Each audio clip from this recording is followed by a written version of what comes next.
Citi opened its doors in Belfast in 2005, and since then it has expanded to employ more than 4,000 people. That's across 4 locations in Belfast, supporting 21 business functions. Citi is the largest US employer here and the only global investment bank to operate in Northern Ireland. So this next speech very much picks up on that relationship that we've just been hearing about between the US and Northern Ireland. Please welcome David Livingstone, Chief Executive Officer for Europe, Middle East and Africa, Citi. And of course, Citi is the principal partner for this event.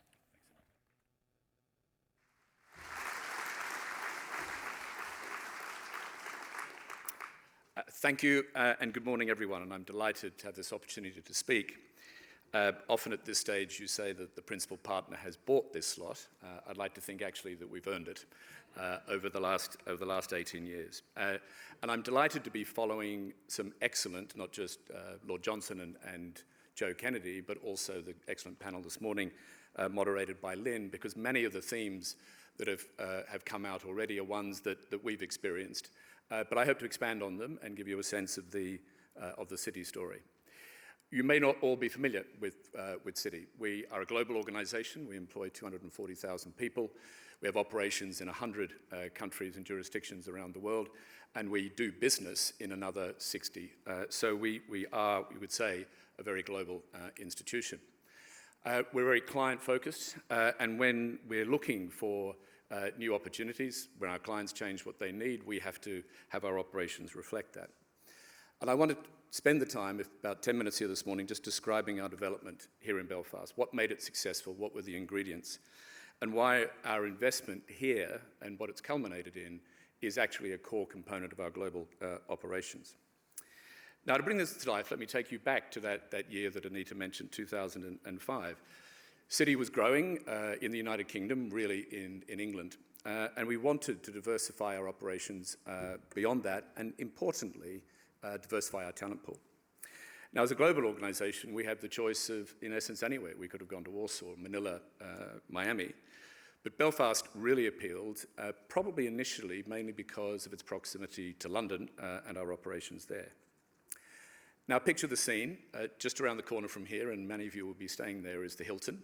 It opened 25 years ago, as you know, and it was the location that we chose to use to do our recruiting fair.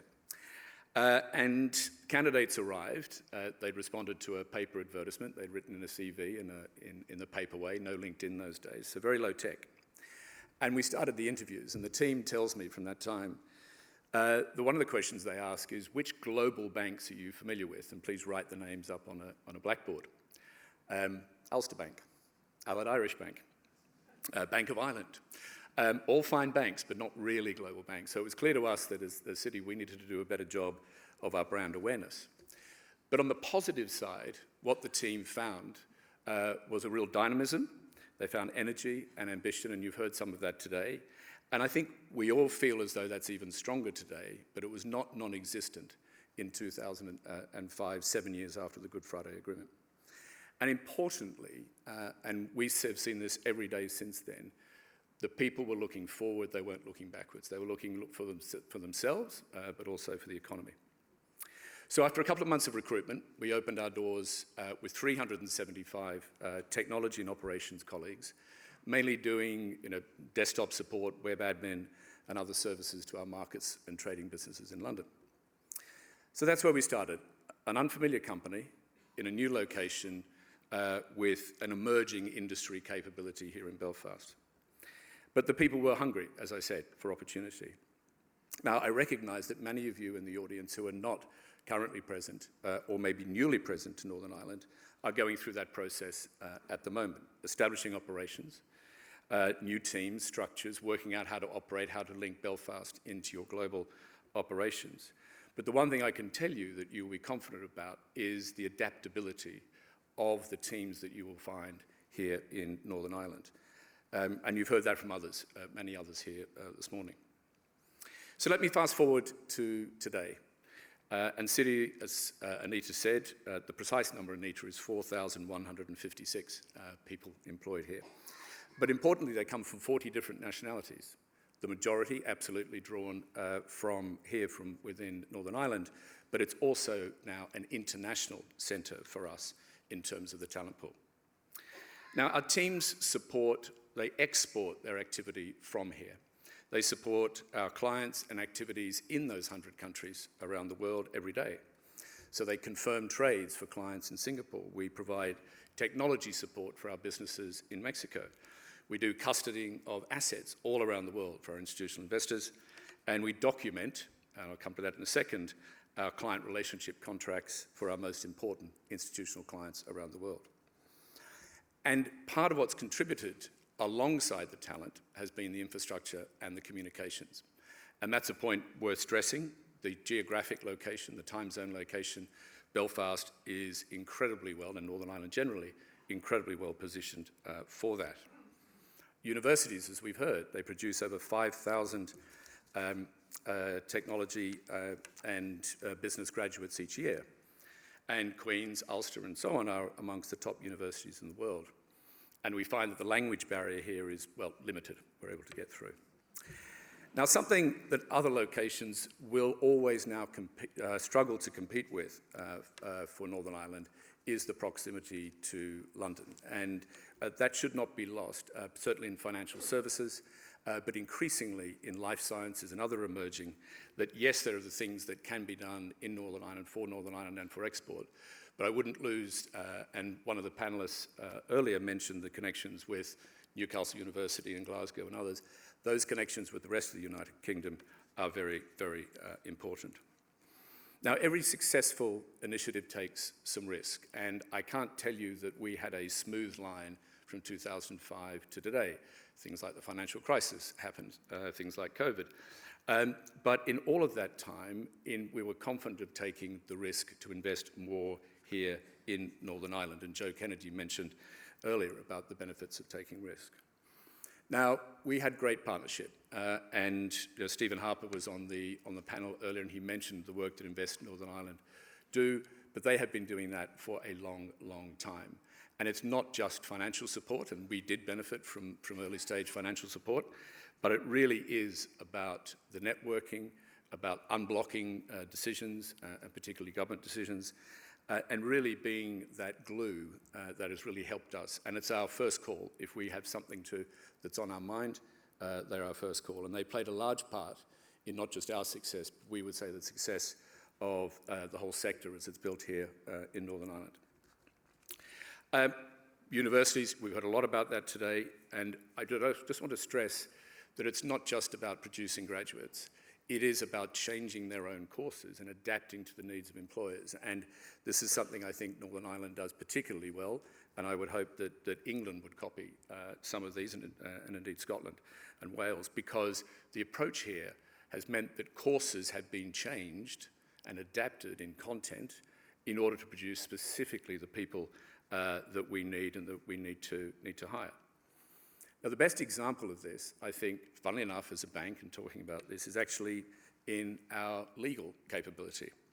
And in 2007, just after we started, we decided to move some high-value specialist legal and compliance roles from London to Belfast. The legal department had seen the success that technology had had and said, what can we do? But we knew that finding experienced financial services lawyers here would be a challenge. So we worked directly with the universities. They adapted their courses. We needed specialist company secretariat skills, for example, and they produced new courses which produced talent. Today, we sponsor a combined computer sciences and law, corporate law courses at Queen's, specifically to produce lawyers who can work in the environment with digital assets and generative AI. And our legal capability here is over 200 roles today. It's the second largest we have anywhere in the world. It's bigger than London. And that's because of, not just because of cost, but actually because of the skills that we have found here. And best of all, the person who leads that department, she was employed on that day in 2007 when we went back to the Hilton and did our recruiting. And our former colleague, known I think to many of you, Anna Moss, was recognised in 2014 with an MBE for her services to Northern Ireland. She was our general counsel. And indeed, she was the one who encouraged Alan Overy, Herbert Smith Freehills, to come to Northern Ireland and set up here. So a bank created a legal hub here in Northern Ireland.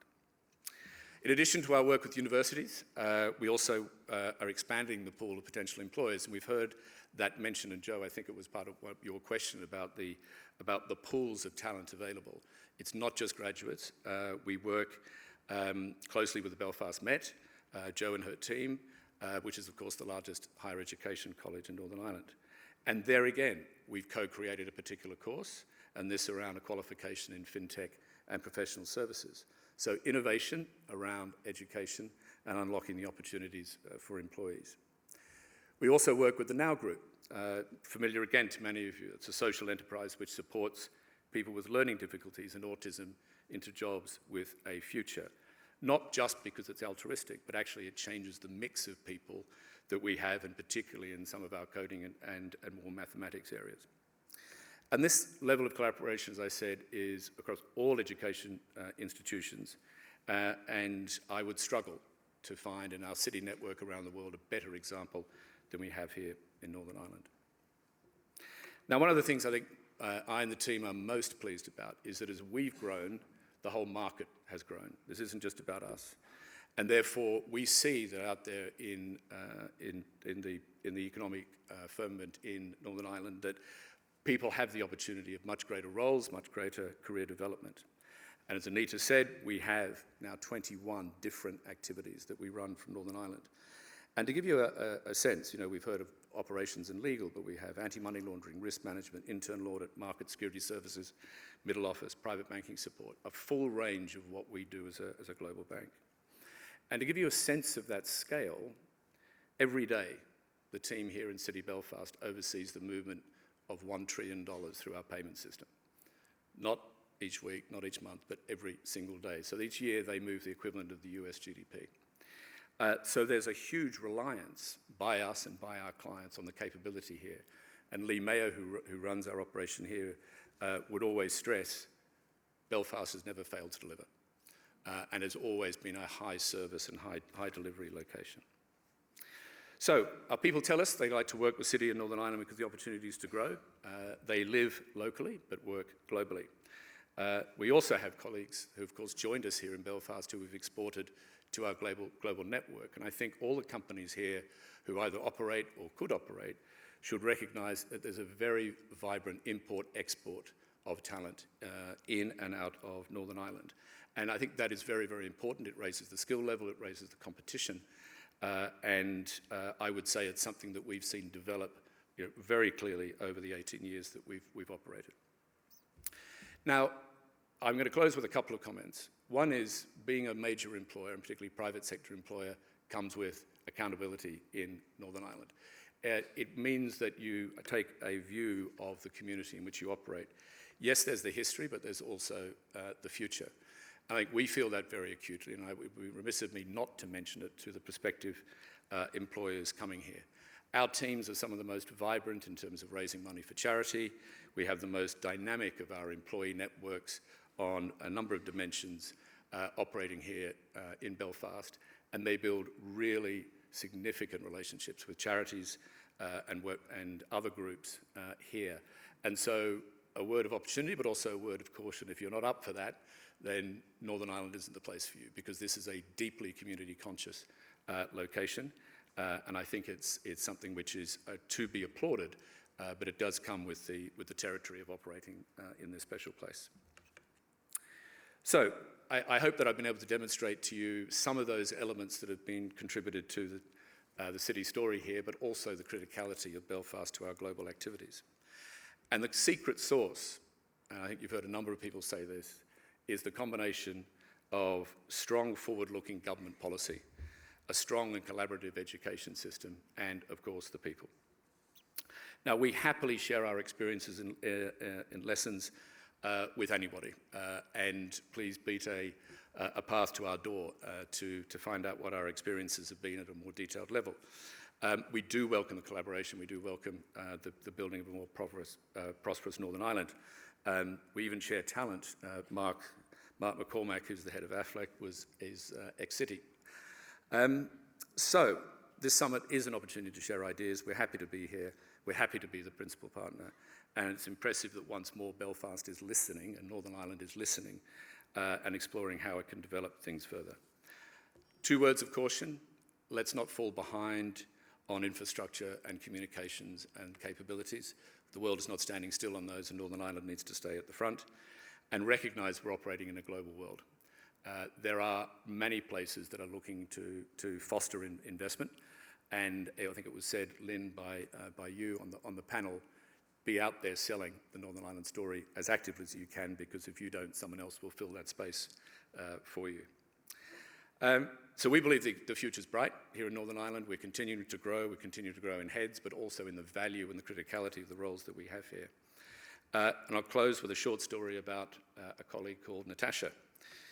Natasha was a barista at Cafe 1404 in the Titanic dock, just over the road from our office. She got to know many of the city people who went over there for their coffee in the morning. And one thing you'll find in Northern Ireland, those of you who don't know, your employees are your best advocates, and they sell. And our employees sold Natasha, saying, you don't want to be a barista, come and work with us. So in 2020, she got a software development apprenticeship with us, and she's now a key member of our technology department using her new skills. That's the opportunity that is in Northern Ireland. And we should remember that investment summits ultimately should benefit people like Natasha and their future in Northern Ireland. Thank you.